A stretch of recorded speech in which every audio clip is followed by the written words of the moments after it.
तो उन्होंने कहा कल कितना लेट आएंगे ना भाई, अब नहीं जो है ना। असल में आज वो थोड़ी कंफ्यूजन भी थी, उसके बाद मैं भी एक गलत मतलब एक जगह पे बड़ा गलत फंस गया था। अगर मैं कहूँ गलत जगह पे फंस गया था तो आप एक जगह पे गलत फंस गया था।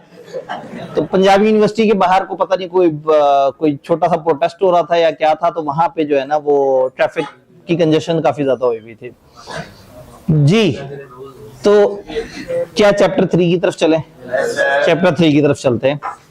वक्त कम है और मुकाबला सख्त है। ये चैप्टर 2 से बड़ा है, इसमें बातें बहुत ज्यादा हैं, लेकिन मेरे सामने जो नौजवान इस वक्त मौजूद हैं, जोश आग लगाने की कल्पना रखते हैं, और अब चाय पी के तो जो है ना, आप तो जो है ना जो पढ़ाएंगे पढ़ाने से पहले ही समझ आ जाएगा। चैप्टर 3, अब देखें चैप्टर 2 का बेसिक काम ये था कि आपको एक इंट्रोड्यूस कर दे कि कॉन्ट्रैक्ट तक क्या है, और बता दे कि भाई एक ऑफर एक्सेप्टेंस तक कैसे पहुंचती है और किस तरह से ये सफर तय होता है। अब ये ऑफर एक्सेप्टेंस जो कि सबसे जरूरी चीज है, इसके बगैर तो कहानी आगे बढ़ ही नहीं सकती। यानी प्रॉमिस तक पहुंचने के लिए आपको ऑफर एक्सेप्टेंस तो चाहिए, लेकिन ये जो एग्रीमेंट इनके दरमियान हो रहा है, ये लॉ की तरफ से एनफोर्सेबल होगा या नहीं होगा, ये किस चीज के ऊपर डिपेंड करता है? ये डिपेंड करता है कि कॉन्ट्रैक्ट टैग के कुछ एसेंशियल्स पूरे हों। कॉन्ट्रैक्ट टैग के तकरीबन 8 के करीब एसेंशियल्स हैं, जिनमें से 2 ऑफर और एक्सेप्टेंस है, वो आपने ऑलरेडी पढ़ लिए हैं। एक एसेंशियल इन्होंने एक और जगह पे जाके कवर कर दिया है, और ये चैप्टर हमें 5 एसेंशियल्स के बारे में बताता है। तो सबसे पहले ये चैप्टर जब स्टार्ट होता है तो ये आपको एक तो जज़ाकल्लाह, ये एक तो आपको एसेंशियल्स के बारे में बताना चाहता है, दूसरा ये चंद वर्ड्स पे बहस करना चाहता है। एक दफा वो बहस सुन लेते हैं। वैलिड कॉन्ट्रैक्ट, एक ऐसा कॉन्ट्रैक्ट जो बिल्कुल सही है, एनफोर्सेबल बाय लॉ है, उसे हम कहेंगे वैलिड कॉन्ट्रैक्ट। लेकिन समटाइम वॉइड एग्रीमेंट होता है, ऐसा एग्रीमेंट जो एनफोर्सेबल बाय लॉ नहीं होता, वो वॉइड एग्रीमेंट होता है। अब ये 2 बातें, agreement not enforceable by law, एक ऐसा एग्रीमेंट जो एनफोर्सेबल बाय लॉ ना हो, इसका मतलब ये है कि वो एग्रीमेंट जिसमें लीगल बाइंडिंग ऐड नहीं होगी वो भी वॉइड हो जाएगा। दूसरा, अगर एग्रीमेंट ही इतना गंदा हो, इतना फजूल हो, इतना गलत हो कि वो एनफोर्स ही ना हो सके, चोरी करने का एग्रीमेंट हो, कत्ल करने का एग्रीमेंट हो, डाका डालने का एग्रीमेंट हो, तो गलत एग्रीमेंट जो है वो भी नहीं, तो इसका मतलब है वॉइड एग्रीमेंट ऐसे एग्रीमेंट को कहेंगे which is not enforceable by law. तो एक भी फीचर अगर मिस हो जाए, एनफोर्सेबल बाय लॉ मिस हो जाए, तो भी वॉइड है। और अगर एग्रीमेंट ही गलत है तो ऐसा एग्रीमेंट जो एनफोर्सेबल बाय लॉ है ही नहीं, वो कभी भी जिंदगी में कॉन्ट्रैक्ट नहीं बन सकेगा, क्योंकि कॉन्ट्रैक्ट कैसे कहते हैं? Enforceable by law. तो जो एनफोर्सेबल बाय लॉ नहीं है वो वॉइड एग्रीमेंट, और जो है ही नहीं बाय लॉ एनफोर्सेबल, वो तो शुरू से गलत है। वो तो एग्रीमेंट बनते वक्त ही गलत था, तो उसके लिए हम एब इनिशियो के वर्ड्स इस्तेमाल करते हैं, जो हमने सीलो में भी देखा था कि एब इनिशियो का मतलब है फ्रॉम स्टार्ट। तो ये एग्रीमेंट, वॉइड एग्रीमेंट ऐसा एग्रीमेंट होता है जो शुरू से ही गलत होता है। वैलिड कॉन्ट्रैक्ट जो शुरू से सही है, और वॉइड एग्रीमेंट जो एग्रीमेंट ही शुरू से गलत है। फिर एक आगे कॉन्सेप्ट आता है वॉइड कॉन्ट्रैक्ट का। कॉन्ट्रैक्ट सही था जब बना, बाद में कुछ ऐसा हो गया कि वो सही नहीं रहा, वॉइड कॉन्ट्रैक्ट। देखें, वॉइड एग्रीमेंट का मतलब है वो एग्रीमेंट ही गलत है, कॉन्ट्रैक्ट बन ही नहीं सकता। तो अगर मैंने किसी के साथ वर्ड कॉन्ट्रैक्ट बोल दिया तो इसका मतलब है कि कभी वो ठीक था। तो वॉइड कॉन्ट्रैक्ट का मतलब है ऐसा कॉन्ट्रैक्ट, जब मैं कॉन्ट्रैक्ट बोल रहा हूं तो इसका मतलब है वो कॉन्ट्रैक्ट तक पहुंचा था जो बाद में वॉइड हो गया। यानी इसके लिए वर्ड इस्तेमाल होंगे था ही हमेशा से वॉइड, और उसके लिए वर्ड्स क्या इस्तेमाल होंगे? बाद में जाके वॉइड हो गया, शुरू में ठीक था। तो ऐसा एग्रीमेंट, ऐसा कॉन्ट्रैक्ट जो which ceases to be enforceable by law become void, उस दिन वॉइड हो जाएगा जिस दिन वो एनफोर्सेबल नहीं रहेगा। वॉइड कॉन्ट्रैक्ट वो वैलिड कॉन्ट्रैक्ट है जो टाइम ऑफ फॉर्मेशन पे ठीक थे, लेकिन सब्सिक्वेंटली वो गलत हो गया। जिस वक्त एग्रीमेंट किया गया था उस टाइम पे government was very okay with Basant, और बड़े तैयार बैठे हुए थे कि बसंत की तैयारियां जबरदस्त, ये होगा वो होगा। एग्रीमेंट बने, कॉन्ट्रैक्ट बने, और तय ये हुआ कि जी डोरें सप्लाई होंगी फॉर एग्जांपल 5 फरवरी की शाम। गवर्नमेंट ने 2 फरवरी को अचानक से कहा कि नहीं भाई, हम जज्बाती हो गए थे, कोई बसंत नहीं है, भाग जाओ। अगर फर्ज करें गवर्नमेंट ऐसा कहे, तो वो जो कॉन्ट्रैक्ट बना था वो कॉन्ट्रैक्ट बाद में वॉइड हो गया, बाद में इलीगल हो गया। तो समटाइम कॉन्ट्रैक्ट बनने के बाद इलीगल हो जाता है, इम्पॉसिबल हो जाता है, बंदों की डेथ हो जाती है, पर्सनल स्किल्स वाले कॉन्ट्रैक्ट आगे पीछे हो जाते हैं। फिर चैप्टर 6 में हम पढ़ेंगे कि क्या क्या तरीके हैं जिससे कॉन्ट्रैक्ट बाद में खराब हो जाता है। तो एक कॉन्ट्रैक्ट जो शुरू में सही था और बाद में खराब हो जाए उसे हम कहेंगे वॉइड कॉन्ट्रैक्ट, और जो शुरू से ही खराब था उसे वॉइड एग्रीमेंट कहेंगे, क्योंकि कॉन्ट्रैक्ट तो बना ही नहीं। फिर एक आखिरी चीज होती है वॉइडेबल कॉन्ट्रैक्ट, एक ऐसा कॉन्ट्रैक्ट जो दोनों तरफ जा सकता है। समटाइम क्या होता है, कॉन्ट्रैक्ट करते वक्त किसी एक बंदे ने दूसरे के साथ थोड़ा जुल्म किया होता है, तो लॉ मजलूम को ये ऑप्शन दे देता है कि मजलूम कहेगा तो ये कॉन्ट्रैक्ट वैलिड हो जाएगा, मजलूम कहेगा तो कॉन्ट्रैक्ट वॉइड हो जाएगा। तो ऐसे में वॉइडेबल कॉन्ट्रैक्ट में कुछ पार्टीज, दो तरफ पार्टीज है ना, अब यहाँ हमारी तरफ एक मिस्टर ए था और एक तरफ मिस्टर बी, खान चिलगोजा सेंटर के हेड या व्हाट्सएवर जो खान ड्राई फ्रूट, तो सीईओ, ठीक है। तो ये दो पार्टीज थी, हो सकता था ये ए ना होता, ए बी और सी होते और ये मिलके खान ड्राई फ्रूट से कॉन्ट्रैक्ट कर रहे होते। तो अगर तीनों के साथ जुल्म हो जाता, नाइंसाफी हो जाती, तो फिर हम कहते हैं इन तीनों को ऑप्शन मिल गया वॉइड करने का। तो इसका मतलब है वॉइड करने का ऑप्शन किसी एक तरफ की पार्टी या उस तरफ अगर एक से ज्यादा बंदे हैं तो किसी एक तरफ की पार्टीज को मिलता है। ऐसा एग्रीमेंट जैसे enforceable by law at the option of one और मोर ऑफ द पार्टीज, एक या एक से ज्यादा बंदे अगर किसी एक तरफ है उनको मिलता है, but not at the option of other और अदर्स। ये इन्होंने दोनों टोन इस्तेमाल किया है, सिंगल भी और जमा भी। ये वॉइडेबल कॉन्ट्रैक्ट कहलाएगा। Contract is voidable at the option of aggrieve party. मजलूम के कहने पे वॉइडेबल होता है और डिफॉल्टिंग के कहने पे वॉइडेबल नहीं होता। तो इसका मतलब ये हुआ कि एक कॉन्ट्रैक्ट वॉइडेबल तब होगा जब कुछ मजलूम होंगे, कुछ जालिम होंगे। अगर कुछ जालिमों ने कुछ मजलूमों के साथ नाइंसाफी कर दी तो ऐसे में वहां पे उनको जो ऑप्शन मिल जाएगी वो वॉइडेबल ऑप्शन होगी। तो ये चारों वर्ड समझ आ रहे हैं? हमने देखा वैलिड कॉन्ट्रैक्ट क्या है, वॉइड एग्रीमेंट क्या है, वॉइड कॉन्ट्रैक्ट क्या है, वॉइडेबल कॉन्ट्रैक्ट क्या है। इस पे कोई एक आध सवाल है तो बताएं, आगे चलते हैं। वैलिड कॉन्ट्रैक्ट कब होगा? कॉन्ट्रैक्ट तब वैलिड होगा जब कॉन्ट्रैक्ट की शराइत पूरी हो। ऑफर सही होनी चाहिए, हमने समझ लिया है। एक्सेप्टेंस सही होनी चाहिए, हमने समझ लिया है। उसके बाद 5 और बातें होती हैं, लिस्ट यहाँ किताब में मौजूद है लेकिन ज़बानी बात कर लेते हैं। चैप्टर 3 और चैप्टर 4 ने उन बातों को तोड़ तोड़ के समझा है। तो जो पार्टीज आपस में कॉन्ट्रैक्ट कर रही हैं वो कंपिटेंट टू कॉन्ट्रैक्ट भी होनी चाहिए, वो जहनी तौर पे इस काबिल हो कि वो कॉन्ट्रैक्ट कर सकें, कोई मसलो मसाइल ना हो, वो कंपिटेंट लोग हो, उनकी कैपेसिटी ठीक हो।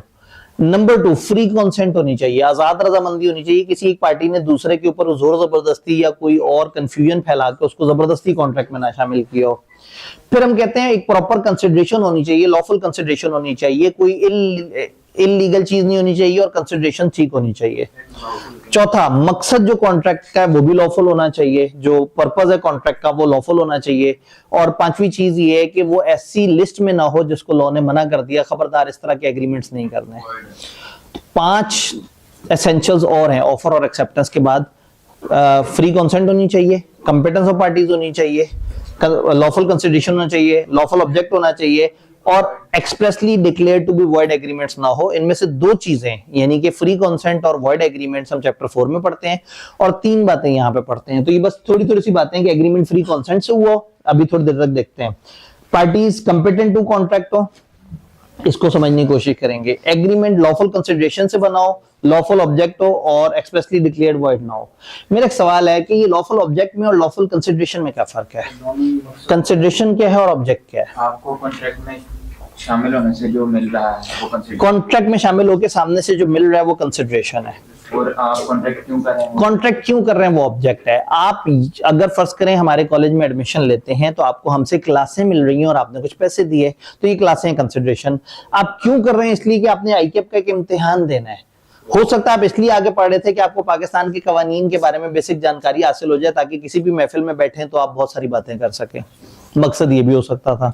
और मकसद आपका क्या है? आपने आईकेप का इम्तिहान देना है, तो जो आपका मकसद है वो भी लॉफुल होना चाहिए और जो आप हासिल कर रहे हैं, ठीक है। तो फॉर एग्जाम्पल अगर आप हमसे सीख के जाके चोरी चकारी करना शुरू कर दें और हमारे बताए हुए रूल्स को मैनिपुलेट करके कंपनियों को फ्रॉडुलेंट मंसूबे बना के दें और जब पकड़े जाए तो वो पूछे जी इसमें कौन कौन तुम्हारे साथ शामिल है, आप कहें जी आब्दी साहब ने मुझे समझाया था सारा कुछ, तो फिर आब्दी साहब कहेंगे भाई ये कॉन्ट्रैक्ट बनता ही नहीं, क्योंकि हमने इन्हें लॉफुल कंसिडरेशन तो दी थी लेकिन इस बंदे का ऑब्जेक्ट लॉफुल नहीं था। तो इसका मतलब है कि कंसिडरेशन भी लॉफुल होनी चाहिए और ऑब्जेक्ट भी। जैसे मैं अक्सर कहता हूं कि गंदम खरीदना, गंदम एक लॉफुल कंसिडरेशन है, लेकिन इतनी ज्यादा गंदम इस नियत से खरीद लेना कि बाद में मार्केट में जब शॉर्ट हो तो फिर मैं ब्लैकमेल करूंगा लोगों को और मार्केट में बहुत महंगे लेवल पे लेके आऊंगा, ऑब्जेक्ट गलत हो गया। तो कंसिडरेशन भी ठीक होनी चाहिए और ऑब्जेक्ट भी ठीक होना चाहिए। तो इस चैप्टर में हम 3 चीजों पे बात करेंगे, कंसिडरेशन पे बात करेंगे, कंपिटेंस ऑफ पार्टीज पे बात करेंगे और लॉफुल ऑब्जेक्ट पे बात करेंगे। तो एक एक करके खतरों से टक्कर लेते हैं। सबसे पहले capacity of parties, competence of parties. Parties कब कंपिटेंट होंगी, कब नहीं होंगी। नॉर्मली मैं क्या करता हूं, मैं ये दो एसेंशियल्स पे थोड़ी सी ज्यादा डिस्कशन होती है, मैं जल्दी जल्दी से आगे जाता हूं और एक जो लॉफुल कंसिडर वो ऑब्जेक्ट वाला है ना, उसके ऊपर पहले बात कर लेता हूं। वो जल्दी से कवर हो जाता है तो टिक लग जाता है कि 3 में से 1 टिक हो गया। लॉफुल ऑब्जेक्ट, ऑब्जेक्ट लॉफुल होना चाहिए। किसी भी एग्रीमेंट या कॉन्ट्रैक्ट में जब भी हम एंटर हो रहे हो तो हमारा ऑब्जेक्ट लॉफुल होना चाहिए। अगर ऑब्जेक्ट लॉफुल नहीं है तो वो एग्रीमेंट ही गलत है, और जब एग्रीमेंट ही गलत है तो कॉन्ट्रैक्ट हो ही नहीं सकता। 5 बातों से एग्रीमेंट गलत हो जाता है, 5 वजूहात से एग्रीमेंट गलत हो जाता है। Number 1, if it is forbidden by law, अगर लॉ ने मना किया हुआ है कि खबरदार इस तरह का एग्रीमेंट नहीं करना, तो वो खत्म हो जाएगा। दूसरा, कोर्ट कह दे कि इस तरह की बात नहीं करनी। अगर कोर्ट कह दे कि इस तरह के एग्रीमेंट हमने मना किए हुए, इससे अवामुन नास को नुकसान हो रहा है, तो फिर वो नहीं करना, अनलॉफुल होगा। इसकी तरफ बाद में आते हैं। अगर वो फ्रॉडुलेंट है तो भी मना है। अगर उसमें किसी को इंजरी पहुंचा रहे हैं, एक बंदे को या उसके एसेट्स को अगर तकलीफ पहुंचा रहे हैं, तो वो भी मना है। इसका मतलब है जैसे लॉ मना कर दे, जिसको अदालत मना कर दे, जो है ही फ्रॉडुलेंट या जिसमें किसी को नुकसान पहुंच रहा है, तो ऐसा एग्रीमेंट जो है वो करना ठीक नहीं है, जिससे जो है वो किसी को मकसद तकलीफ पहुंचाना हो, किसी को धोखा देना हो, या कोई गैर कानूनी काम करना हो, या अदालत ने जिस चीज को मना किया वो वाला काम करना। तो फॉर एग्जांपल कभी कभी ऐसा होता है कि अदालत नोटिफिकेशन जारी कर देती है कि खबरदार 10 किलो से ज्यादा गंदम कोई नहीं खरीदेगा, 10 किलो से ज्यादा आटा का बैग खरीदेगा कोई नहीं। इतवार बाजार से 2 किलो से ज्यादा चीनी नहीं मिलेगी। अब हो सकता है आपके घर की रिक्वायरमेंट 5 किलो चीनी हो, लेकिन कोर्ट को लग रहा है कि नहीं 2 किलो से ज्यादा चीनी जो है वो नहीं खरीदी जाएगी, क्योंकि वो अवामुन नास के वसीतर मफाद के अगेंस्ट होगी, क्योंकि चीनी की सप्लाई शॉर्ट हुई है। तो ठीक है, आज एक बंदा 2 किलो चीनी खरीदे, 8-10 दिन उससे चलाए, तब तक हो सकता है मार्केट में चीजें थोड़ी बेहतर हो जाए। तो चीनी खरीदना गलत नहीं था, आपका मकसद भी गलत नहीं था, आप घर के घरेलू यूज के लिए कर रहे थे, आप मार्केट शॉर्ट भी नहीं करना चाह रहे थे, लेकिन अदालत ने कह दिया कि अगेंस्ट पब्लिक पॉलिसी है। तो सम टाइम एक चीज दिखने में सही लग रही होती है, लेकिन अदालत मना कर देता है। तो जिसे लॉ मना कर दे, अदालत मना कर दे, जिसमें फ्रॉड हो या जिसमें कोई इंजरी हो, किसी बंदे को या उसके एसेट को तकलीफ पहुंचाने का अगर अरेंजमेंट है, तो वो गलत है। तो अगर ए बी से ये कहे कि जी मैं आपको 8,000 रुपए दूंगा, तो आपने मुझे आधा किलो चिलगोजा देना है और फलाना बंदे को घूसा मार के आना है, तो वो एग्रीमेंट गलत हो जाएगा, क्योंकि उसके अंदर आपने इंजरी या किसी को तकलीफ पहुंचाने का एग्रीमेंट किया है। ठीक है, तो फर्ज करें कोई आपको इनाम दे और कहे फलाना बंदे को जेल में रखना है, तो वो गलत हो जाएगा। ठीक है, तो इससे पहले जी इनमें से कंसीडरेशन और जो अपना ऑब्जेक्ट दोनों मिलके एट अ टाइम जी कंसिडरेशन और ऑब्जेक्ट क्या दोनों का गलत होना जरूरी है कॉन्ट्रैक्ट को खराब होने के लिए? नहीं, कोई एक चीज भी, जैसे चीनी सही कंसिडरेशन थी, लेकिन जब गवर्नमेंट ने कह दिया, अदालत ने कह दिया 2 किलो से ज्यादा नहीं खरीदनी, तो जो 2 किलो से ज्यादा खरीदेगा उसका मकसद गलत हो जाएगा, क्योंकि उसके मकसद को लॉ ने मना किया हुआ है। कंसिडरेशन तो उसकी लॉफुल थी, तो इसका मतलब है इनमें से एक भी चीज अनलॉफुल हो गई तो कॉन्ट्रैक्ट नहीं बन सकेगा। ये जो 5 एसेंशियल्स का मैंने जिक्र किया है, एक भी मिसिंग है तो कॉन्ट्रैक्ट नहीं बन सकता। एक एग्रीमेंट को कॉन्ट्रैक्ट बनने के लिए 5 मजीद शराइत चाहिए। पार्टीज कंपिटेंट हो, फ्री कंसेंट हो, लॉफुल ऑब्जेक्ट हो, लॉफुल कंसिडरेशन हो, और लॉ ने एक्सप्रेसली बताया ना हो कि ये लिस्ट ये गलत है, ये आपने इस तरह से नहीं करना। जी तो पीछे में एसेंशियल्स पढ़े तो वो सारे पूरे होना चाहिए। जी, जो हमने एसेंशियल्स पढ़े हैं वो सारे जरूरी होना, वो सारे पूरे होना जरूरी होता है। यानी जब भी हमने एसेंशियल पढ़े ना कि एक्सेप्टेंस में ये वाली हरकत ना हो, ये हो, उनमें से एक भी चीज अगर वैलिड नहीं है तो वो एक्सेप्टेंस गलत हो जाएगी।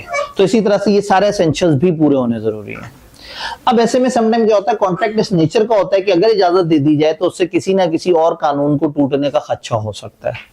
अब वही वाली बात है कि अभी तक बसंत पे पाबंदी क्यों थी, क्योंकि जब बसंत मनाई जाती थी एक जमाने में तो बहुत जोशो खरोश से लोग उसमें इन्वॉल्व होते थे, फिर उनकी गुड्डी देर तक चलती रहे उसके लिए वो उस तरह की डोर्स इस्तेमाल करते थे जो केमिकल वाली होती थी, और वो ज्यादा देर तक भी चलती थी, मजबूत भी होती थी, एंड उसके ऊपर इस तरह के कांच या इस तरह का मटेरियल लगा हुआ होता था जिससे वो दूसरे की डोर को टकराती थी तो उसकी डोर कट जाती थी। अब प्रॉब्लम ये है कि जब आप पतंग उड़ाएंगे तो पतंगें गिरेंगी भी, कुछ और भी होगा, फिर वो डोरें सड़क पे आएंगी, और जो लोग चल रहे हैं, खासतौर पे जो बाइकर्स हैं, वो उनके गले पे लग सकती है, तो बहुत सारी डेथ्स हो जाती थी इस वजह से कि अचानक से एक डोर आई और वो पता नहीं कितने गलों पे फिर गई और कितने लोगों को नुकसान होता था। और समटाइम एक तो गिरा है, दूसरा उससे टकरा के गिर जाता था, तो कई दफा जिसके डोर लगी होती थी वो नहीं, पीछे वाला बंदा बेचारा जो है ना उसकी डेथ हो जाती थी। तो ओवरऑल गवर्नमेंट को लग रहा था कि अगर इजाजत दे दी जाए, अब पतंग उड़ाना की एक बड़ी मजेदार सी एक्टिविटी है कि ठीक है लोग फन टाइम कर रहे हैं, हल्ला गुल्ला कर रहे हैं, हुटिंग कर रहे हैं, बट अगर इजाजत दे दी जाए तो खदशा ये है कि कहीं कुछ और नुकसान ना होना शुरू हो जाए। ठीक है, अब अगेन वही वाली बात है कि अब गवर्नमेंट जो है ना वो बहुत ज्यादा एहतियात के साथ, यानी इन्होंने इतने साल बाद जब दोबारा इजाजत दे रहे हैं तो वो बहुत ज्यादा कवानीन लेके आ रहे हैं कि जो बाइकर्स हैं उनके पास इस तरह की सेफ्टी इक्विपमेंट होना चाहिए, जो उसके बगैर नजर आएगा उसे चालान कर देंगे, फिर उस दिन मूवमेंट के ऊपर भी थोड़ी सी पाबंदी लगा देंगे। फिर जैसे उन्होंने कहा कि डोरें गवर्नमेंट कह रही है कि डोरें भी गवर्नमेंट कह रही है हमारी खरीदें, ठीक है, तो वो चीजें गुडियां स्कैन होंगी। वाह, गवर्नमेंट फुल मूड में। 10,000 अच्छा रिक्शे चल रहे होंगे, यानी अगर बाइकर कहे भी मैं कैसे जाऊं तो उस दिन रिक्शे चल रहे होंगे फ्री। तो आप लोग तो एवं बस सिर्फ उस दिन घूमते फिरते रहेंगे कि भाई आपने क्या किया, वो किताब हमारी BLD की पकड़ी और रिक्शे में बैठ गए, रिक्शा गोल गोल घूमता रहा, आप किताब तैयार करते रहे। ये आपने ये क्रैश कोर्स की वो वीडियोस लगाई, कानों में टूटियां लगाई और रिक्शे में बैठे हुए लाहौर को देखते जा रहे हैं, पतंग उड़ाने वालों को, और साथ साथ सुनते जा रहे हैं। तो दिन खत्म हुआ, रिक्शे की सवारी खत्म हुई, लॉ भी खत्म हो गया। मैं कहता हूँ गवर्नमेंट ने इस वक्त बड़ा बेनिफिट। तो अगेन समटाइम कुछ चीजें होती हैं जो मना नहीं होती, गलत नहीं होती, लेकिन वो इस नेचर की होती हैं। अब पतंग गलत चीज नहीं है, लेकिन उस नोयत की है कि अगर इजाजत दे दी जाए वो defeat the provisions of any law. अब चूंकि बसंत करीब है तो हमने एग्जांपल ये वो कर ली, रेगुलर क्लास में हमने इसमें लस्सी की एग्जांपल भी देखी थी और जो है वो कुछ और इस तरह की खतरनाक बातें की थी, लेकिन जाहिर है इधर वक्त कम है तो आपको एग्जांपल समझ आई। सम टाइम इस नोयत की चीज होती है कि इजाजत दे दें तो गुमान, खदशा, खौफ ये होता है कि कुछ और ना वॉयलेट हो जाए, तो इसलिए कुछ चीजों को इसलिए भी कह दिया जाता है कि भाई ये नहीं करनी। तो 5 चीजें जिससे लॉ मना कर दे, जिससे लॉ डर के आपको रोक दे, जिसको कोर्ट मना कर दे, जिसमें फ्रॉड है या जिसमें किसी को नुकसान है, ये इस तरह के ऑब्जेक्ट जो है उन्होंने मना किया हुआ है। अब अगर आपका एक बड़ा सा कॉन्ट्रैक्ट है, उसमें 3-4 तरह की कंसिडरेशन है और 2-3 तरह के ऑब्जेक्ट्स हैं, एक भी ऑब्जेक्ट गलत है पूरा कॉन्ट्रैक्ट खत्म हो जाएगा। अगर कंसिडरेशंस में से एक भी कंसिडरेशन गलत है, आपने खान साहब को 1 लाख रुपया दिया कि मुझे इसका 1 किलो चिलगोजा दे दें, इसका 1 किलो मुझे काजू दे दें, 1 किलो बादाम दे दें और आधा छटांग चर्स दे दें, तो ये पूरा का पूरा कॉन्ट्रैक्ट 1 लाख रुपए का खत्म हो जाएगा, चूंकि इसमें मिक्सिंग आपने कर दी अनलॉफुल चीज की। हाँ, अगर ये सेग्रीगेटेबल हो, किताब में नहीं लिखा हुआ लेकिन मैं आपको रूल बता दूं कि अगर एग्रीमेंट सेग्रीगेटेबल हो, आप उसको 2 हिस्सों में डिवाइड कर सकते हो, आपको पता हो कि हाँ भी चिलगोजा इतने का, फलाना इतने का और चर्स इतने की, तो अगर वो कहेंगे जी खान साहब ये 8,000 के चिलगोजा, इतने हजार के बादाम, इतने हजार ये और 50,000 की चर्स, अगर ये डील हो तो फिर 50,000 की चर्च वाला खत्म हो जाएगा और बाकी वैलिड हो जाएंगे, अगर सेग्रीगेट हो सकता है। और अगर सेग्रीगेट नहीं हो सकता तो पूरा, तो एक बड़े कॉन्ट्रैक्ट का एक ऑब्जेक्ट भी गलत है या एक ऑब्जेक्ट का एक पर्पस या एक कंसिडरेशन भी गलत है तो पूरा का पूरा कॉन्ट्रैक्ट वॉइड हो जाएगा। हम चैप्टर 7 में देखेंगे कि अगर मिक्सिंग हो रही हो, एक वैलिड है एक इनवैलिड है, तो उसका क्या रूल है, लेकिन फिलहाल हमारी assumption ये है कि मिक्सिंग है और हम उसको सेग्रीगेट नहीं कर सकते। जब हम सेग्रीगेट नहीं कर सकते तो सारा ही गलत है। तो ये हो गया पहला वाला एसेंशियल।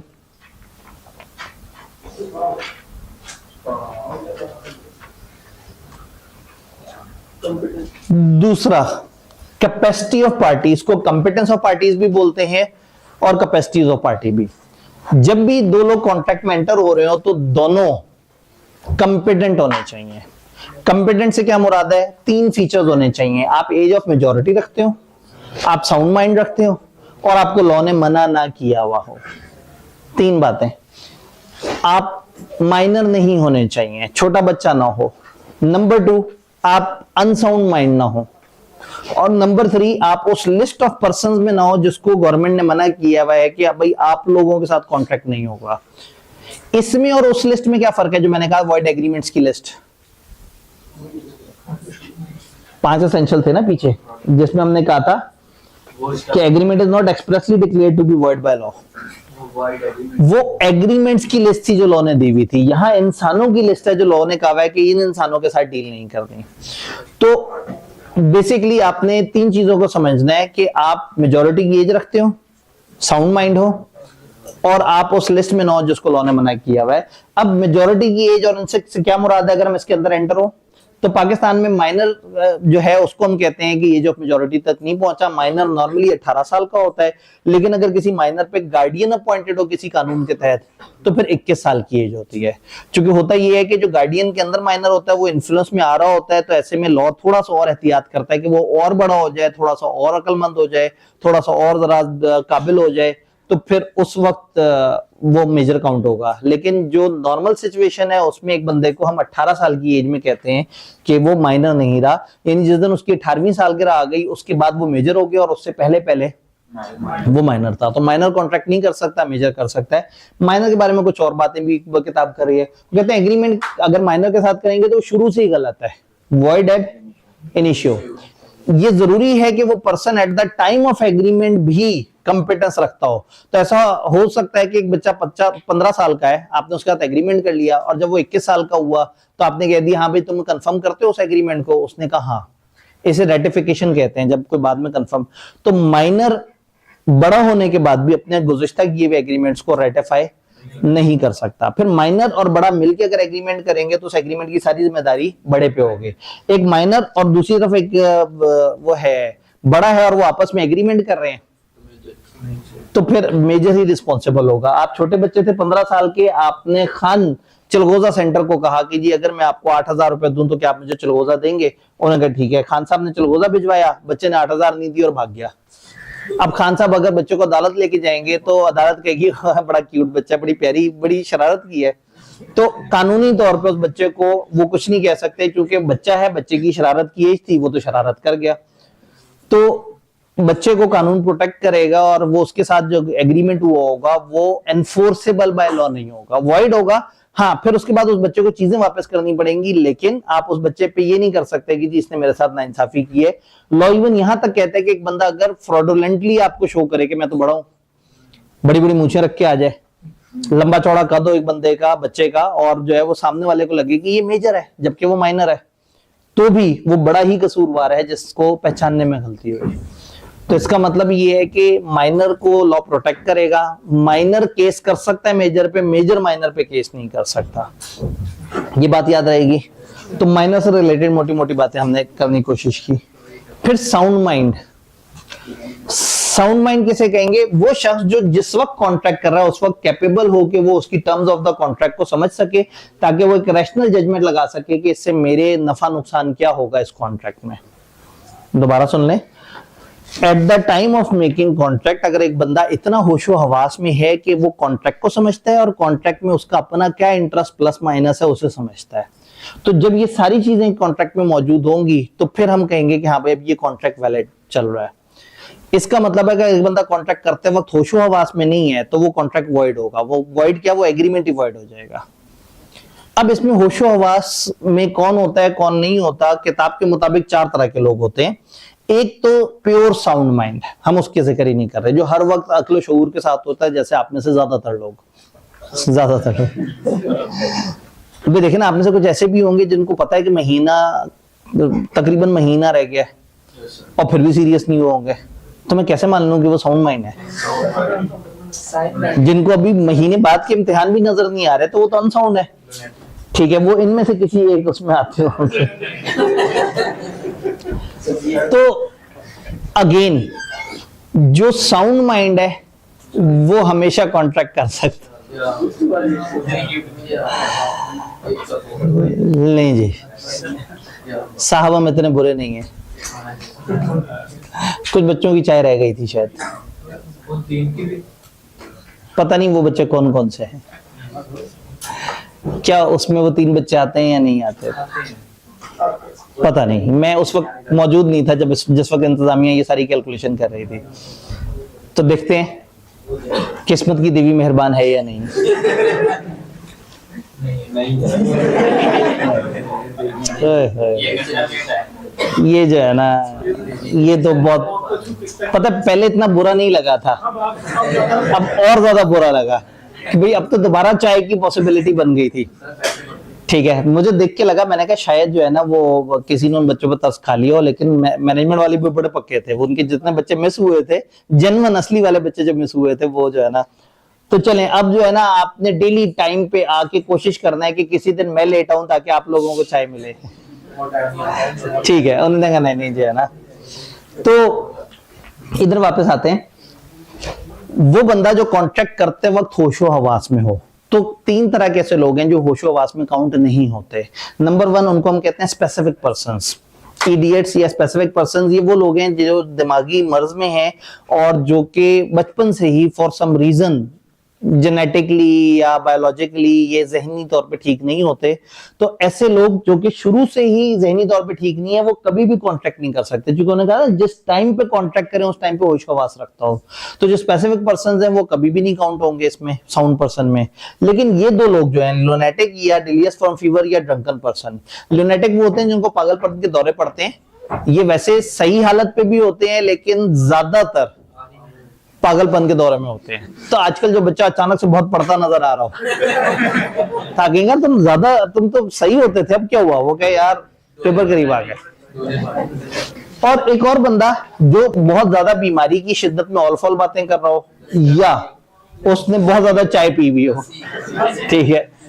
तो एक नॉर्मल बंदा जो कभी कभी शहद या लस्सी पी के अजीब सी बहकी बहकी बातें करना शुरू कर दे, एक बंदा जिसमें ज्यादा पागलपन के दौरे रहते हो, या एक बंदा जो है ही पागल। तो जो थ्रू आउट जो है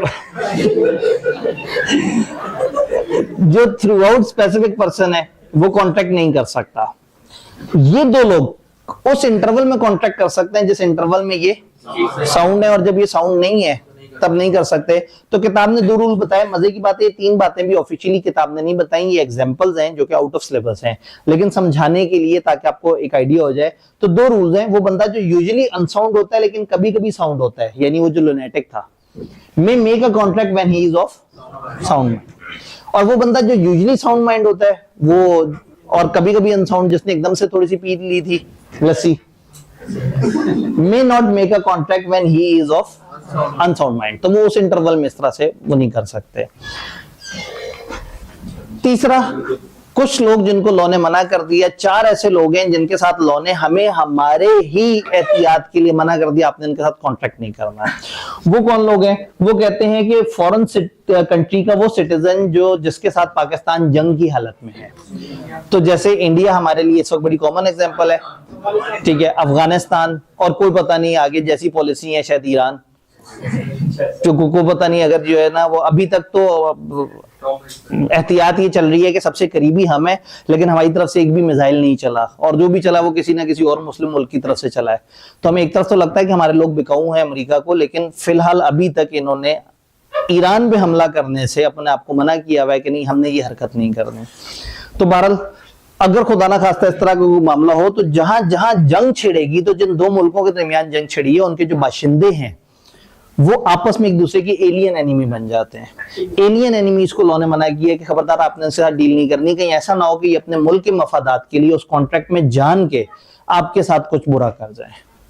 तो ऐसे में सिटीजन ऑफ फॉरेन कंट्री जिसके साथ पाकिस्तान एट वॉर है। दूसरा, दूसरे मुल्कों के जो एम्बेसडर और इस तरह के जो मेहमान आते हैं, लॉ उनको इम्यूनिटी देता है। जो दूसरे मुल्क के पाकिस्तान में सिफारतकार आए हुए हैं, मेहमान आए हुए हैं, डेलीगेट्स आए हुए हैं, हम नहीं चाहते, पाकिस्तान नहीं चाहता कि आम आवाम उनको बार बार अदालतों में घसीटे और उनके ऊपर केस कर दे, ये उनकी इज्जत के खिलाफ है। अगर उन्होंने कुछ बुरा किया, गवर्नमेंट ऑफ पाकिस्तान खुद उनसे निपटेगी, आम इंसानों को ये इख्तियार नहीं है। तो लॉ ने उनको इम्यूनिटी दी हुई होती है। तो जो फॉरेन डेलीगेट्स या बाहर के सिफारतकार किस्म के लोग होते हैं, जो मेहमान होते हैं, हर फॉरेनर नहीं, जो ऑफिशियल गवर्नमेंट का मेहमान है उसको इम्यूनिटी मिली हुई होती है। और वर्ड इम्यूनिटी तो अब आपको बहुत अच्छी तरह से समझ आती है, वो इम्यूनिटी जो सबको मिलने की बात हो रही है, और वो सारा जो है ना, तो इनको इम्यूनिटी मिली हुई है। ये कॉन्ट्रैक्ट में एंटर भी हो सकते हैं, ये आप पे केस भी कर सकते हैं, लेकिन आप इन पे केस नहीं कर सकते। ये चाहे तो अपने आपको अदालत के सामने पेश करें, चाहे तो पेश ना करें। तो इसका मतलब है कि इनके साथ कॉन्ट्रैक्ट करने में आपको खतरा है, नुकसान है, आपको ऐसा कॉन्ट्रैक्ट नहीं करना चाहिए। एक कन्विक्ट जो कि अंडर इम्प्रिजनमेंट है, एक मुजरिम जो कि हवालात में हो और सजा काट रहा हो, तो ऐसे में अगर एक बंदा जेल में है और वो मुजरिम डिक्लेयर हुआ है तो उसके साथ डील करना खतरनाक है, क्योंकि वो तो ऑलरेडी जेल में है, आप उससे ज्यादा उसके साथ और क्या बुरा करेंगे। लेकिन उसके साथ डील करेंगे तो वो बहुत सारे अपने कॉन्ट्रैक्ट परफॉर्म नहीं कर सकेगा, बहुत सारे और मसले होंगे। तो लॉ ने कह दिया कि एक मुजरिम जो कि जेल में है उससे कॉन्ट्रैक्ट ना करें। हाँ, अगर एक मुलजिम जेल में है तो उससे कॉन्ट्रैक्ट हो सकता है। अगर अब अगेन पता कैसे लगेगा, समटाइम क्या होता है, अदालत इज दैट अथॉरिटी जो वर्डिक्ट देती है, जो कन्विक्ट करती है किसी को। वो जज भाई जो हथौड़ा मार के कहते हैं ना कि फलाना दफा के तहत आप मुजरिम साबित हो गए, जब तक इल्जाम लगा हुआ होता है बंदा मुलजिम होता है, और जब अदालत में जज भाई कह देते हैं कि आप मुजरिम हो तो फिर आप मुजरिम बन जाते हैं। तो समटाइम कुछ लोगों पे इल्जाम होता है लेकिन फिर भी उनको हवालात में रखा हुआ होता है एहतियातन कि बाहर होंगे और इल्जाम सही हुआ तो पता नहीं कुछ और नुकसान ना कर दे। तो अगर आप मुजरिम भी डिक्लेयर हो गए एंड आप हवालात में भी है तो फिर आप कॉन्ट्रैक्ट नहीं कर सकते। लेकिन अगर आप बेल पे रिहा होके आए हुए हैं या आपकी सजा खत्म हो गई है तो आप उसके बाद कॉन्ट्रैक्ट कर सकते हैं। याद रहेगा। आखिरी बात, इंसॉल्वेंट के साथ कॉन्ट्रैक्ट नहीं हो सकता। इंसॉल्वेंट वो जिसने, हमने इसके बारे में उसमें भी पढ़ा था, कंपनी लॉ में भी पढ़ा था कि वो बंदा जो अप्लाई कर देता है कि भाई मुझे दिवालिया डिक्लेयर कर दें, तो ऐसे बंदे के साथ भी कॉन्ट्रैक्ट नहीं हो सकता, क्योंकि उसके एसेट्स को तो कोई और ऑफिशियल असाइनी डील कर रहा होता है, तो वो ऑफिशियल असाइनी से आप बात कर सकते हैं, इंसॉल्वेंट से नहीं कर सकते। तो 4 तरह के लोगों को लॉ ने मना कर दिया, एलियन एनिमीज, एम्बेसडर्स वगैरह, जो कन्विक्ट हैं, जो अंडर इम्प्रिजनमेंट है, और जो इंसॉल्वेंट है। वहां से एक भाई का एक सवाल था। सर, जो एलियन एनिमी है, जी जी पाकिस्तान और इंडिया के अंदर, जी जी इधर अपने कंट्री में लेकर कॉन्ट्रैक्ट। जी। अब अगेन, क्या एलियन एनिमी अपने मुल्कों में कॉन्ट्रैक्ट कर सकते हैं? फॉर एग्जांपल हमारे मुल्क में एक इंडियन आया हुआ, हम उसके साथ कॉन्ट्रैक्ट करें, अगर तो उस वक्त वॉर नहीं चल रही तो फिर तो आप उसके साथ कॉन्ट्रैक्ट करें, लॉ ने आपको कोई मसला नहीं। किसी और कंट्री में हो उनका बिजनेस, जहां पर वो वॉर वगैरह कोई ना हो। जी। अब अगेन, जैसे इन्होंने कहा कि पाकिस्तानी इंडियन जो है वो फर्ज करें दुबई बैठे हुए हो और वो वहां पे वो करें, कॉन्ट्रैक्ट करें। इंपॉर्टेंट ये है कि वो सिटीजन उस वक्त कौन से मुल्क के हैं। अगर वो सिटीजन इंडिया और पाकिस्तान के हैं तो लॉ उन्हें वहां पे भी मना करेगा। क्यों? उनको बचाना चाह रहा है लॉ। क्यों बचाना चाह रहा है? अचानक से किसी भी जगह किसी को गुस्सा चढ़ा किसी भी जंगी बात पे और उसने आपसे लड़ना शुरू कर दिया, या आपका जान के उसने नुकसान कर दिया, और बाद में आप जब उसके पीछे गए तो पता लगा कि वो आपसे बदला लेना चाहता था, उसकी कौम की जो हतक इज्जत हुई थी, उनके इतने सारे जहाज आपने गिरा दिए थे, तो अब जो है वो इस बात पे बड़े दुखी हुए हैं। तो आप कोई कमेंट करके देखें, पिछले दिनों एक इंडियन जो है ना, वो कहीं पे कोई पोस्ट आई थी, मैं भी कमेंट करके निकल गया, ओए होए इतनी गालियां पड़ी हैं। उन्होंने वो मिसाइलों की लिस्ट शेयर की हुई थी कि जी हम दुनिया में जो फास्टेस्ट मिसाइल हैं वो कौन कौन से हैं, तो जो टॉप 2 थे वो इंडिया के दिखाए हुए थे। मैं नीचे लिख दिया, भाई चलाना भी तो आना चाहिए। पता नहीं इस बात में ऐसा क्या था कि वो जो है ना तो बड़ी गालियां पड़ी, मैं आतंक मचा के ना भाग गया था वहां से। तो अब वो किसी टाइम पे जो है ना वो अपने मुल्क की सरबुलंदी के लिए और एसबीआई पे अटैक कर दें और कहेंगे जी, या वो यहाँ के किसी बंदे के साथ बुरा करना चाहें या कुछ और, तो कई दफा क्या होता है, ये जंग शंग वगैरह में ना लोग बहुत ज्यादा जातियात पे आ जाते हैं। भाई मैं भी अपनी जिंदगी गुजार रहा था, मैंने भी तो जाती हमला ही किया ना।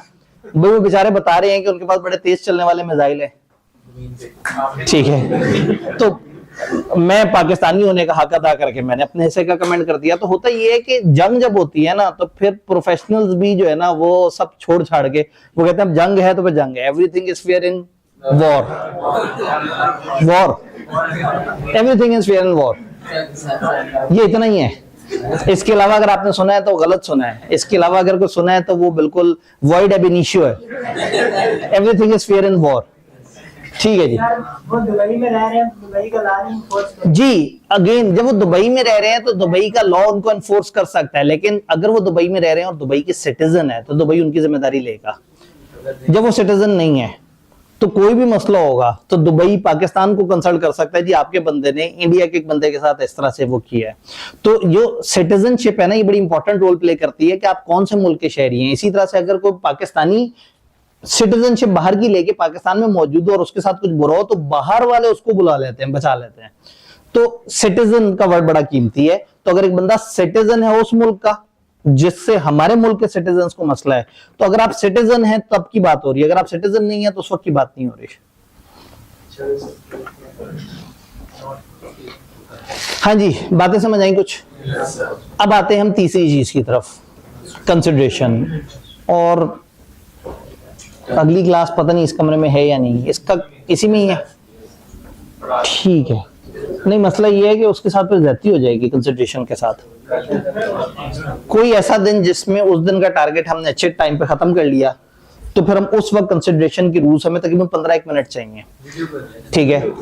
वीडियो तो अवेलेबल हो सकती है, लेकिन जो इस वक्त फ्लो में हो जाए वो ज्यादा बेहतर है, ठीक। इस वक्त से मुराद है इन दिनों फ्लो में हो जाए, ठीक है। क्योंकि वही बात है कि अगली क्लास के बच्चों को तंग नहीं कर सकते, लेकिन मैं इनसे पूछता हूँ कि हम थोड़ी देर के लिए साथ वाले कमरे में जा सकते हैं,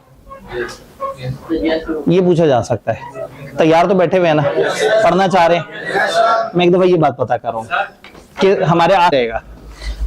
हाँ जी, तो कंसिडरेशन जो है वो हमारा एक लास्ट एरिया था जिसके लिए हमने अचानक से माहौल बदला, कमरा बदला, जज्बात बदले। तो कंसिडरेशन किसे कहते हैं? जो सामने वाला बंदा इन रिटर्न आपको जो चीज दे रहा है वो कंसिडरेशन है। तो कंसिडरेशन के बारे में जो है ना वो हम डिफरेंट तरह के प्रिंसिपल पढ़ेंगे। सबसे पहले कंसिडरेशन एक ऐसी चीज है जो एक बंदा कॉन्ट्रैक्ट के रिटर्न में आपको दे रहा है, कॉन्ट्रैक्ट में एंटर होने की जो वजह है वो कंसिडरेशन है। कंसिडरेशन के छोटे छोटे से पॉइंट्स पढ़ेंगे और छोटे छोटे से पॉइंट्स पढ़ने के बाद फिर हम जो है वो इसकी डेफिनेशन तक पहुंचेंगे। जज़ाकल्लाह। इस वक्त हमारी टीम जो है ना बड़ी फुर्ती से इन्होंने फौरन से जो एडजस्टमेंट की है, ये बड़ा जो है ना ये जबरदस्त बात है। ये पूरा सेशन ये वो लोग हैं, हाँ, ये वो वॉरियर्स हैं जो बैकएंड पे काम कर रहे होते हैं, नजर नहीं आते, जबकि क्लासेस की अच्छी हैपनिंग और जो है ना हमारे अचानक से लिए गए उल्टे सीधे फैसलों पे भी फौरन से ये एडजस्टमेंट कर देते हैं, ठीक है। इनकी चाय नहीं, इनका तो काफी कुछ बनता होता है। ये तो जो है ना ये जब इन्हें मौका मिलता है तो ये फिर जो है ना वो ये फिर मुझे ले जाते हैं, फिर हम खाना खाते हैं, फिर जो है ना अब तो अरसा हुआ वैसे सर हमारे साथ वो भी कह रहे हैं कब कौन क्या खाया, भाईजान सब्जी खाई थी, याद करे, ठीक है। आखिरी वाली बिरयानी भी खाई गई है। ओए हो, ये जो है ना ये नाइंसाफी हो गई, ठीक है। इन्होंने असल में सोचा कि अब किसी दफा तो सर का भी फायदा करे ना, हर दफा बच्चों का फायदा। वो 3 बच्चे कौन कौन से थे? ठीक है, एक भाई ये थे, और कौन से थे वो जो जिनकी बिरयानी मिस हुई थी? उन्होंने कहा हाथ खड़ा कर देता हूं, अगर कोई है ही नहीं, जानता ही नहीं है तो। क्या आप जानते हैं कि ये वो उन 3 में से एक है? नहीं। तो मामला जो है ना हसास और नाजुक होता जा रहा है, ठीक है। मैंने कोशिश की कि अगर वो 3 बंदे आइडेंटिफाई हो जाएं जिनकी उस दिन बिरयानी बनती थी तो उनको मिल जाए। जो बाहर से आए हुए लोग हैं वो कह रहे हैं यार क्या बिरयानी वाली बातें, वो सोच रहे हैं इतने लालची बच्चे हैं। ये अपने टीचर को जो पढ़ा रहा है, जो गरा कीमत चीज दे रहा है, वो उसके पीछे उसको छोड़ के बिरयानी की बातें करते हैं, चाय की बातें करते हैं। ठीक है जी। कंसिडरेशन की डेफिनेशन बाद में पढ़ेंगे, पहले जरा कुछ इसकी काम की बातें देख लें। कंसिडरेशन बेसिकली एक एक्ट भी हो सकता है, मैं ऐसा करूंगा या आप ऐसा कीजिएगा। सामने वाले बंदे से आप कह रहे हैं कि आपने मुझे 1 किलो चिलगोजा देना है, वो एक्ट भी हो सकता है, एब्सटेंस भी हो सकता है, और प्रॉमिस के बदले में प्रॉमिस भी हो सकता है। जब हम कंसिडरेशन की बात करते हैं तो कंसिडरेशन पास्ट, प्रेजेंट, फ्यूचर तीनों टोन में हो सकती है। यानी कि ऐसा हो सकता है कि आप एक बंदे से कहें कि जैसे आप कॉलेज में आके पैसे जमा करा के कहते हैं ये मेरा एडमिशन कर दें और मुझे महीने बाद होने वाली क्लास से करा दें, तो आपने आज पैसे दे दिए लेकिन कॉलेज आपको कंसिडरेशन कब दे रहा है? फ्यूचर में।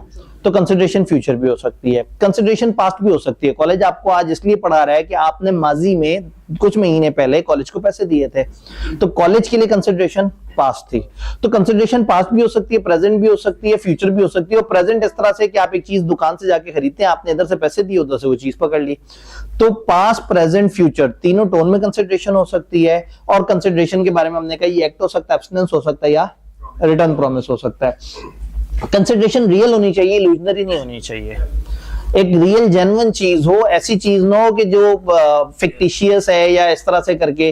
तो एक बंदे ने कहा कि जी अगर तुमने मुझे पैसे दिए तो मैं ख्वाब में आके तुम्हें गाना सुनाऊंगा। ठीक है, अब वो एक बड़ी ख्याली सी बात है या इस तरह की बात है जो कि एक मतलब वाइबल रियलिस्टिक चीज नहीं है। तो consideration must be something realistic, कोई इमेजिनरी चीज नहीं होनी चाहिए, रियलिस्टिक चीज होनी चाहिए। क्या आप जो है वो दूसरे को सूरज पे प्लॉट दिला दें? कि ठीक है जी वो आगे जाके सूरज ने ठंडा हो जाना, जब ठंडा होगा तो उस वक्त प्लॉट महंगे हो जाएंगे। इस वक्त जो है ना वो सूरज गर्म है तो इस वक्त जो है ना सस्ते में है। जैसे नहीं होता प्रॉपर्टी डीलर जिस तरह से वो डील करवाते हैं कि अभी तो वहां पे खंडर है, लेकिन देखिएगा सड़क जैसी अनाउंस होगी गवर्नमेंट की तरफ से वो इलाका तो सोना बन जाएगा। वो सड़क बनती ही नहीं देती। ठीक, तो इस तरह से कंसिडरेशन रियल चीज होनी चाहिए, इमेजिनरी चीज नहीं होनी चाहिए। देन कंसिडरेशन जो है वो at the desire of promisor होनी चाहिए। एक बंदे के कहने पे उसको कंसिडरेशन दी जाए, ना कि इस तरह की चीजों के एक बंदे ने कहा ही नहीं और दूसरा बंदा, फॉर एग्जांपल आप जो है वो सुकून से अपनी जिंदगी गुजार रहे थे, अचानक से खान साहब आए और आपको 1 किलो चिलगोजे का पैकेट पकड़ा दिया और कहा पे है, ठीक है आप कहेंगे केड़े पे है, ठीक है आप भी लो रही है वो भी लो रही है, उसने कहा भाई पे है तो अब आपने कहा था उनको चिलगोजों का नहीं। तो जब आपकी डिजायर पे आपको चीज नहीं मिली वो कंसिडरेशन नहीं है। तो इसकी बेस्ट एग्जांपल होती है जैसे गाड़ियां रुकती हैं तो लोग वाइपर चलाना शुरू कर देते हैं स्क्रीन पे आके, आपने नहीं कहा होता तो आप उन्हें इनकार कर देते हैं और फिर ऐसा नहीं होता कि उन्होंने जो 2-3 हाथ मारे आपसे कहेंगे जी पैसे दें क्योंकि मैंने आपको सर्विस दी थी। कंसिडरेशन हमेशा डिजायर पे होनी चाहिए, अगर बगैर डिजायर के आइए तो वो कंसिडरेशन नहीं कहलाएगी। कंसिडरेशन वो चीज ना हो जिसका आप ऑलरेडी बाउंड टू डू है। एक बंदा जिसकी ऑलरेडी एक ड्यूटी है और वो आपसे कहे कि जी ये काम मैंने इसलिए किया है कि आपको फायदा हो, और आपको पता है कि उसकी ऑलरेडी ड्यूटी है वो काम करना। फॉर एग्जांपल आप जो है वो आए कॉलेज में, आपने एडमिशन कराया, जब आप उठ के जाने लगे तो फ्रंट ऑफिसर ने एकदम से हाथ पकड़ के कहा मेरे 100 रुपए। आपने क्या मतलब, क्या था मैंने तुम्हें सर्विस दी है, मैं बैठा हूं, मैंने तुम्हारा एडमिशन भरा है और मैंने सारी चीजें वो की है तो मुझे 100 रुपए तो दो। तो आप कहेंगे भाई ये काम करने के तो तुम्हें कॉलेज पैसे दे रहा है, ये तुमने जो, वो कहेगा आपकी डिजायर पे तो किया है मैंने, तो आपके कहने पे मैंने एडमिशन किया है, लेकिन आप कहेंगे भाई ये तुम ऑलरेडी बाउंड टू डू हो ये काम करने के, तो इसका तुम्हारी कंसिडरेशन नहीं बनती। तो फायर ब्रिगेड वाला आग बुझाने के बाद अगर आपसे पैसे मांगे, या गवर्नमेंट हॉस्पिटल का डॉक्टर अगर आपसे कहे कि मुझे मुआवजा दिया जाए, तो वो गलत होगा क्योंकि उनको ऑलरेडी गवर्नमेंट पे कर रही है, they are bound to do वो वाली चीज जिसकी अब वो पैसे मांग रहे हैं। तो कंसिडरेशन एक्ट एब्सटिनेंस प्रॉमिस हो सकता है, ये वो चीज नहीं होनी चाहिए जो कि ऑलरेडी वो बाउंड टू डू है। अगर बाउंड टू डू है तो फिर कंसिडरेशन नहीं है। पास्ट प्रेजेंट फ्यूचर कहीं पे भी हो सकती है, एट द डिजायर प्रॉमिस होनी चाहिए, रियल होनी चाहिए, इमेजिनरी ना हो, और कहीं से भी आ सकती है कहीं को भी जा सकती है। कंसिडरेशन जरूरी नहीं कि पार्टीज टू द कॉन्ट्रैक्ट एक दूसरे को दे। जैसे मैं अक्सर कॉलेज की एग्जांपल देता हूं कि आपने कॉन्ट्रैक्ट किया होता है कॉलेज से कि कॉलेज आपको पढ़ाएगा, बट क्लास में एक XYZ टीचर आपको आके पढ़ाता है, आपने पैसे दिए कॉलेज को, आपको पढ़ाया किसी और ने, आपने कंसिडरेशन कॉलेज को दी और आपको कंसिडरेशन कॉलेज से नहीं किसी और बंदे से मिली। इसी तरह से वो जो कोई और बंदा था उसका कॉलेज के साथ एग्रीमेंट था, उसको पैसे दिए थे कॉलेज ने, लेकिन उसने बदले में कॉलेज को सर्विस नहीं दी थी, बच्चों को पढ़ाया था। तो कंसिडरेशन जरूरी नहीं कि जो पार्टीज टू द कॉन्ट्रैक्ट है वो एक दूसरे को दें। कंसिडरेशन आ भी किसी स्ट्रेंजर की तरफ से सकती है और कंसिडरेशन देना भी किसी और को इन्वॉल्व हो सकता है। तो consideration may be from promisee और एनी अदर पर्सन। जब हम सारी बातें करते हैं तो फिर क्या होता है कि डेफिनेशन हमें ज्यादा समझ आ जाती है। When at the desire of promisor the promisee और एनी अदर पर्सन, एक एसेंशियल पूरा कर दिया। दूसरा प्रोमिसी और any other person who has done और अब्सटेन फ्रॉम डूइंग, जिसने कुछ किया था या बाज रहा था, डज और अब्सटेन फ्रॉम डूइंग, करता है या करने से बाज रहता है, और प्रॉमिस करता है कि वो करेगा या बाज रहेगा समथिंग, वो एक्ट या एब्सटिनेंस या प्रॉमिस कहलाएगा कंसिडरेशन। तो डिजायर वाला एसेंशियल भी पूरा कर दिया, एनी अदर पर्सन वाला भी कर दिया, तीनों टेंस वाला भी कर दिया, और to do, not to do, return, promise, ये वाली बात भी पूरी कर दी। तो डेफिनेशन बेसिकली 3-4 एसेंशियल्स को मिक्स करके बनाई हुई है। जब एक बंदा दूसरे की डिजायर पे, वो बंदा या कोई और जिसने कुछ किया था या कर रहा है या फ्यूचर में करेगा, तो ये एक्ट या एब्सटिनेंस जो है या रिटर्न, प्रॉमिस, ये क्या कहलाता है? कंसिडरेशन कहलाता है उस प्रॉमिस के लिए। कंसिडरेशन की डेफिनेशन समझ आ रही है? कंसिडरेशन का एक छोटा सा रूल पढ़ते हैं, एडिक्वेसी ऑफ कंसिडरेशन। कंसिडरेशन मुनासिब होनी चाहिए, नामुनासिब नहीं होनी चाहिए। अगर नामुनासिब होगी तो असूलन लॉ को मसला होना चाहिए, लेकिन अब ये मुनासिब और नामुनासिब बड़ी ही नामुनासिब सी बातें हैं। कौन सी चीज कब मुनासिब होती है? कब एक कॉलेज की फीस 20,000 मुनासिब है, कब एक कॉलेज की फीस 5,000 मुनासिब है, कब चिलगोजा 8,000 का होना चाहिए, कब चिलगोजा 2,000 का होना चाहिए। हो सकता है आपका बहुत मूड है कि आपने चिलगोजा खाना है, आपको किसी ने कहा है कि इकट्ठे बैठेंगे पार्क में और चिलगोजे खाएंगे। अब वो चिलगोजा आपको 16,000 में भी कोई देगा, आप कहेंगे बेहतरीन है। और अगेन वही वाली बात कि अब ऐसा नहीं है कि जो है वो आपने कंसिडरेशन आपको जो मिली है वो कम है और आपने जो पैसे दिए हैं वो ज्यादा है, आपके नजदीक उस वक्त उसकी वैल्यू थी।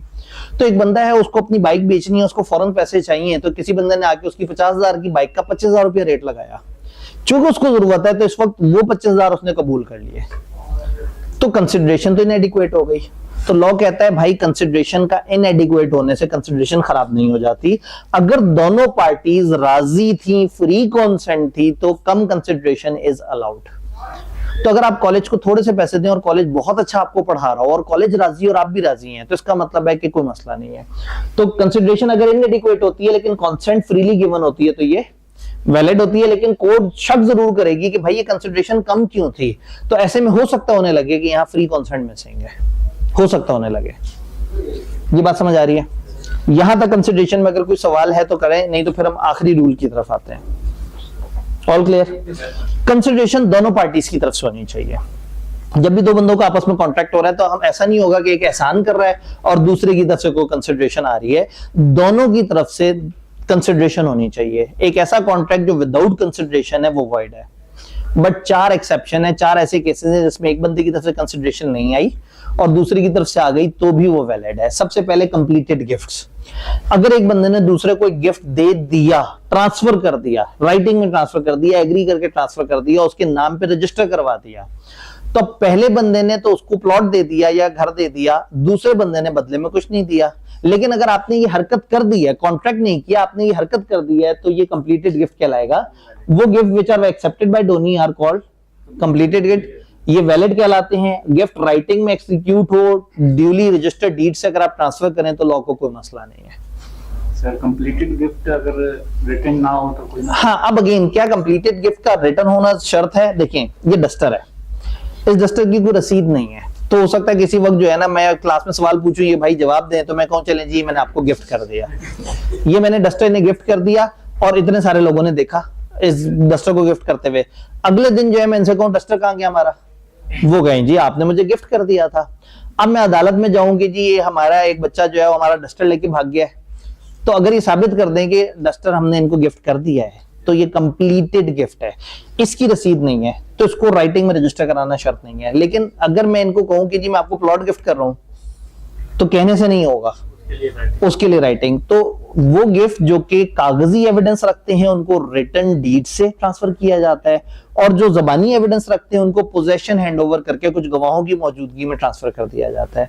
तो ये gift is executed in writing through a deed duly register. अब ये वो वाला गिफ्ट है जो कि राइटिंग के अंदर तय हो रहा है। अगर कोई वादा करता है कि मैं तुम्हें ये गिफ्ट दूंगा, अगर कोई वादा करता है कि मैं गिफ्ट दूंगा, और उसकी रेटिंग वगैरह, अब अगेन अगर वादा करता है, ये वादे की बात नहीं हो रही, जो दे दिया हुआ गिफ्ट है ये उसकी बात हो रही है।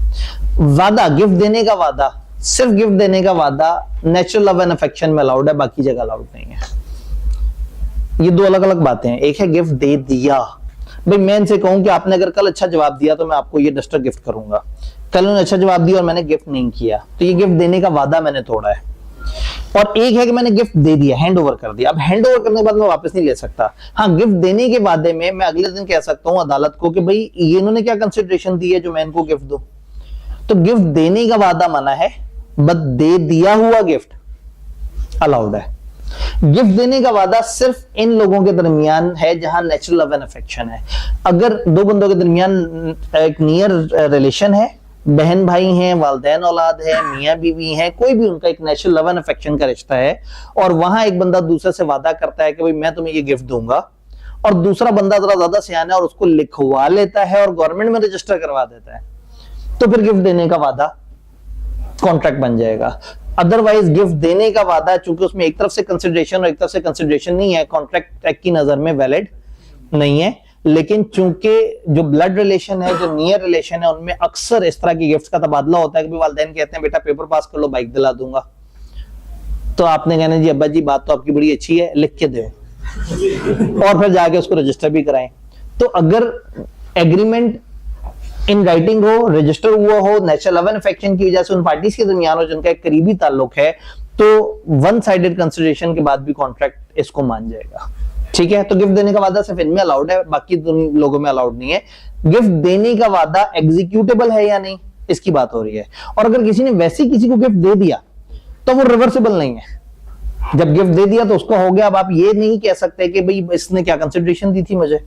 भाई आपने किसी ना किसी वजह से गिफ्ट दे दिया तो ट्रांसफर हो गया, तो आपके हाथ से चला गया। हाँ, लेकिन गिफ्ट देने के वादे से अगर आप मुकरना चाहें तो मुकर सकते हैं। ये लोग नहीं मुकरेंगे अगर शर्तें पूरी होंगी। नेचुरल लव होगा, नियर रिलेशन होगा, राइटिंग होगा और गवर्नमेंट में रजिस्टर होगा। मतलब दिए हुए को सिर्फ राइटिंग और रजिस्टर्ड होना चाहिए। जी, जो दिया हुआ है अगेन उसकी राइटिंग और रजिस्ट्रेशन भी उस तरह की गिफ्ट में होनी चाहिए जिसमें लिखत पढ़त जरूरी है। वही वाली बात है कि डस्टर की कोई रसीद नहीं है, लेकिन अगर गाड़ी दी जाएगी तो गाड़ी की रजिस्ट्रेशन ट्रांसफर होगी। प्लॉट दिया जाएगा तो प्लॉट का इंतकाल होगा, फर्द मलकियत बनेगी। तो जहां पे डॉक्यूमेंटेशन है वहां डॉक्यूमेंट्स के साथ, और जहां सिर्फ पोजेशन है पोजेशन के साथ। दो और situations. Promise to compensate past voluntary service. किसी ने माजी में आपके साथ अच्छा किया और आपने आज वादा कर लिया कि जो तुमने उस वक्त मेरे साथ अच्छा काम किया था मैं तुम्हें उसका बदला देना चाहता हूं। हालांकि उस वक्त उसने वो काम किया था वॉलंटरी वजह से, या फर्ज कर उसकी ड्यूटी थी वो काम करना। वो फायर ब्रिगेड वाला आपकी आग बुझा के चला गया था घर में और उसकी ड्यूटी थी। आपने 2 साल बाद उसे कहा यार ड्यूटी तो तुम्हारी थी लेकिन मुझे लगता है कि तुमने बड़ा कमाल काम किया था, मैं वादा करता हूं मैं तुम्हें 2 लाख रुपए दूंगा। तो अगर आप किसी के पास वॉलंटरी सर्विस या पास ड्यूटी जिसका किसी भी हालत में कंसिडरेशन नहीं बनती थी, आज वादा कर लेते हैं कि मैं तुम्हें कंपनसेट करूंगा, तो जिस वक्त वादा किया उस दिन वो कॉन्ट्रैक्ट बन जाएगा।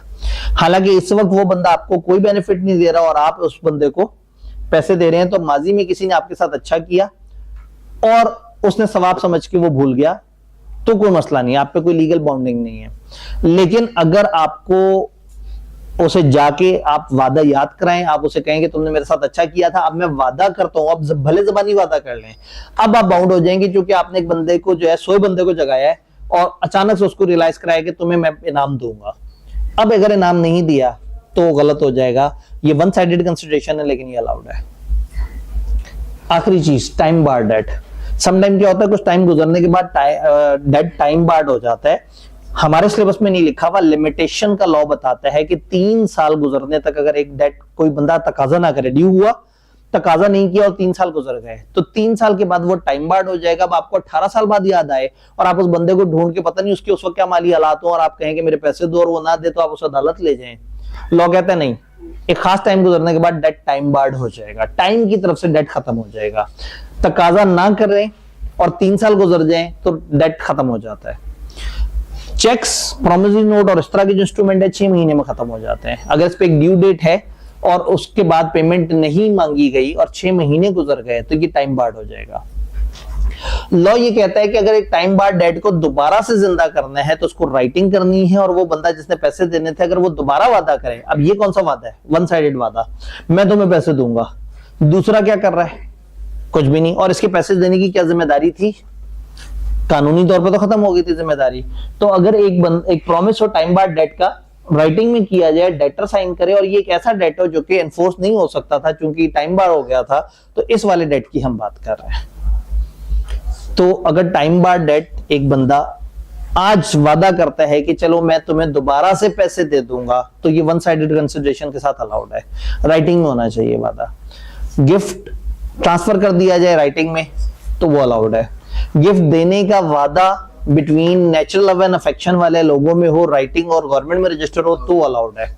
पुरानी किसी सर्विस पे आज कंपनसेट करने का वादा जबानी भी हो तो चलेगा। तो ये 4 एक्सेप्शन है इस चैप्टर में। आईकेएफ को इसकी एक्सेप्शंस बहुत ज्यादा पसंद है, तो हमारे तकरीबन आधे सवाल इस चैप्टर की इन एक्सेप्शंस में से बन जाते हैं। डन। तो बहरहाल ये हमारा एक टारगेट था जो आज मैं सोने लगा था, लेकिन बाहमी ताउन और रजामंदी से जो है ना ये चीज वो हो गई। तो अच्छा, कल से भी याद रखना है क्योंकि वो हमारा क्लैश, अब हमसे आगे भी क्लास है, हमसे पहले भी क्लास है, तो हम 2 से 4 पे अपने आप को सेटल कर लेंगे। और 55 मिनट की क्लास, 10 मिनट की ब्रेक। जी इन्होंने कहा रूम ये वाला कर लें, उन्होंने कहा जी वो वाला अच्छा है, इसमें इख्तिलाफ राय है। तो फिर हम उस कमरे की तरफ चलते हैं जो जरा जो है ना, अगर कुर्सियां पड़ी हुई हैं तो कुर्सियों पे लोग ज्यादा देर तक बैठ लेते हैं, बस सिर्फ ये कंसर्न है। वैसे तो लोग तो बेंच पे भी बड़ा टाइम बैठ ही लेते हैं।